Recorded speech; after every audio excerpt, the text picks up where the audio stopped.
Bumati ka muna.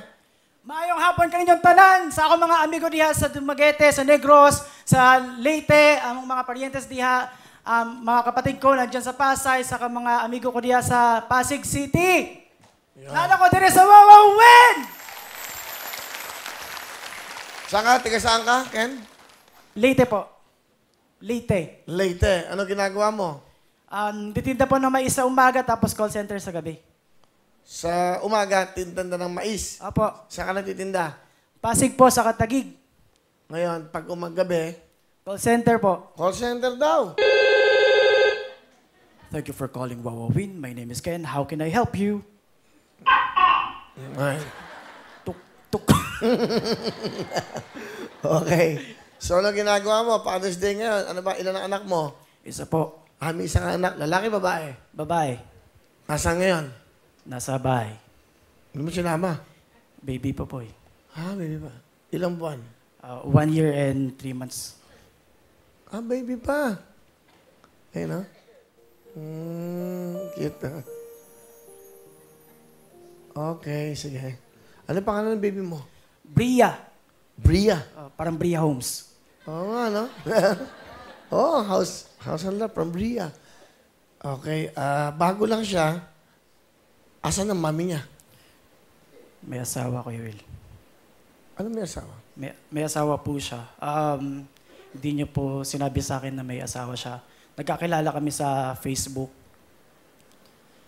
Tapos, ayun, nagkaroon kami ng ugnayan. Nasa abroad pa siya nung nagka-message kami. Saan abroad? Sa Kuwait po. Kuwait, and then? Tapos, sabi niya, pag uwi niya, magkikita kami. So, nagkita kami. Tapos, mas lumalim yung ugnayan naming dalawa. Nung bang nagkita kayo? Nagsama kayo? Tumuloy siya sa akin.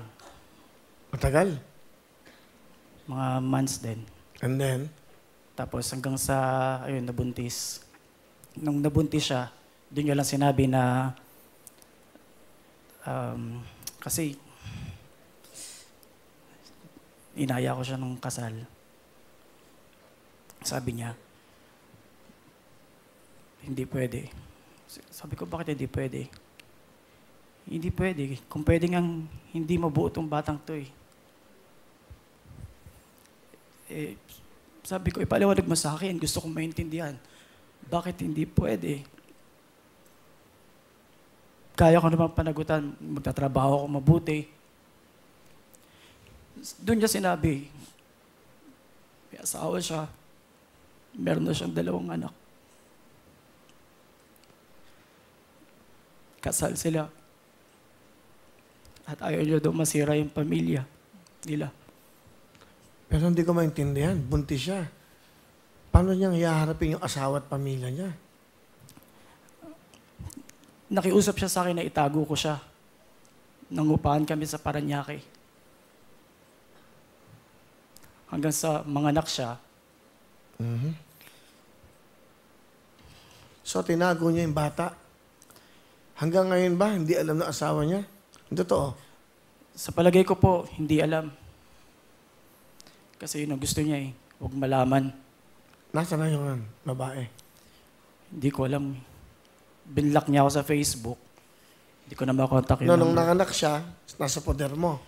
Nasa akin. Tapos umalis na lang siya, bigla-bigla? Nang 2 buwan, nasa akin siya. Pinaka masakit, Will, nung pagkapanganak ni baby, halos ayaw niya hawakan. Yung bata? Mas iniisip niya na masisira yung pamilya niya eh. Kasi, hindi naman, tuta. Bata yun, tao. Halos ayaw mong alagaan. At saka anak niya yun. Anak niya yun, di ba? At mas pinili niya bumalik sa pamilya niya. Will, masakit pero ayoko rin naman makasira. Mm-hmm. Natutunan ko lang tanggapin. Hinayaan ko na lang siya. Umalis. Iniwan sa akin yung bata. Hirap na hirap ako. Di ko alam. Di ako nakakapasok ng ilang araw. Dahil di ko alam kung paano kaalagaan yung bata. Di ko alam kung paano maging nanay. Babae? babae po. Hanggang sa minsan nakikiusap ako sa boss ko na, "Boss, baka daw makapasok, baka malate ako." Sabi ng boss ko, "Dalhin mo na dito yung baby, ako na mag-aalaga." Minsan nakikiusap ako kung kaninong tao. May mag-alaga lang sa anak ko, makapasok ako, makapaghanap buhay ako. May umabot ako sa point na iiwan ko dun sa lady guard yung baby ko. Andun yung gatas, bibigay ko lang diaper. Babalik-balik ako na lang pag break. Nakikisuyo ako. Minsan masakit sa dibdib kasi para ako nag-iwan ng alagang aso. Sabihin ko lang, pakibantayan. Sino nagbabantay ngayon? Ngayon, iniwan ko lang muna sa aming kamag-anak. Minsan po, nanay ko, ayan, tapos salitan na po kung sino po yung available sa amin sa bahay. Sige, sino kasama mo? Papakilala ko po sa inyo ang napakaganda at may crush kay Will, si Mama Vilma! Ay, Nanay Vilma. Will, nagpapasalamat ako at nakasali ang anak ko rito. Ngayon, nabigyan siya ng pagkakataon para makapagsalita. Alam mo na maraming nanonood sa kanya ngayon. Kung gaano namin katagal linihim yan, ngayon alam na ng tao. Kasi alam mo naman ng tao, magaling manira. Siguro ngayon, maintindihan nila ang anak ko. Ano gusto niyo sabihin po kay Ken, sa anak niyo? Ken, nagpapasalamat lang ako dahil bilang isang ama, nagagampanan mo yung tungkulin mo sa anak mo. At madali siyang nakaka-recover kung ano yung naging problema niya. Hindi siya katulad ng ibang lalaki na pag may problema, magbibisyo. Siya hindi po. Nakatutok po siya sa pamilya.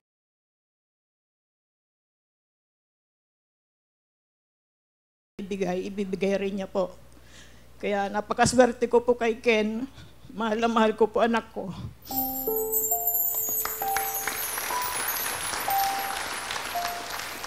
Ma, napakaswerte ko din. Ikaw yung nanay ko. Kasi kahit tatay na ako, kailangan ko pa rin ng nanay tuwing nahihirapan ako. Andyan kayo. Sorry din kasi buhat nung magkaanak ako, di na ako masyado makatulong sa inyo. Alam niyo naman, kaya ako nagsusumikap para maiahon kayong lahat. Pero, syempre, ang hirap pagsabihin, maging tatay, maging kuya. Alam ko, umaasa kayo na ako lang yung makakatulong sa inyo, pero ginagawa ko naman lahat ng kaya ko. Sorry din kasi ang dami ko rin pagkukulang bilang isang anak. Pero feeling ko naman blessed ako hanggat nandiyan kayo sa tabi ko. I love you, Ma. I love you, anak. Okay lang yun. Ganun talaga ang pagsubok. Ang ganda na sinabi ni Ken. Kahit natatay na ako, kailangan ko pa rin ng isang ina. So, dahil po sa inyo Okay ka lang, Ken? Meron ka bang message sa nanay ng anak mo? Huwag mo nang bagitin yung pangalan. Nauunawaan ko kung ano yung naging pasya mo. Nasaktan ako pero kailangan ko magpakatatag para kay baby. Kung ano man yung pinagsamahan natin, yung mga magagandang alaala, tatago ko yun. Habang buhay, naging parte ka ng buhay ko. Minahal kita ng totoo.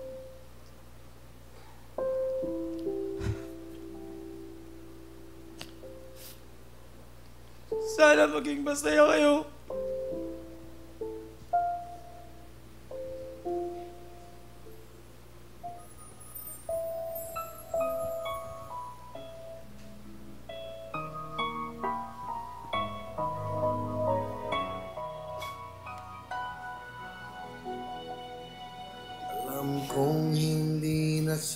akin ang pag-ibig mo. Alam ko rin, di na ako ang siyang pintig ng puso mo. Sadyang kay hirap natanggapin ang ganito. Paggising ko, hindi na nga ako. Kahit hindi naging tayo, masaya pa rin ako na nakikitang kay ligaya mo. Kahit pinagpalit ang tulad ko, matatanggap ito at di ako magtatampo. Basta't ang mahalaga ay naging bahagi ka ng buhay ko. Palapakan po natin si Ken. Ganda. Anyway, life goes on. Alam mo, ako mas masarap yung ikaw yung iniiwan kaysa ikaw ang nangiiwan. Totoo yan. Mas masarap yung pakiramdam ng ikaw ang naaapi kaysa ikaw ang nangaapi. Tama, Will. Mas masakit yung, o mas masarap yung ikaw ang nasasaktan kaysa ikaw ang nananakit. And that is what you call being human being. Yung pagkatao mo, hindi ba? Diba? Hindi kami ugaling hindi tao. Diba? Pero believe ako, Happy Father's Day sa inyong tatlo. Happy Father's Day, Will. Ha? Happy Father's Day.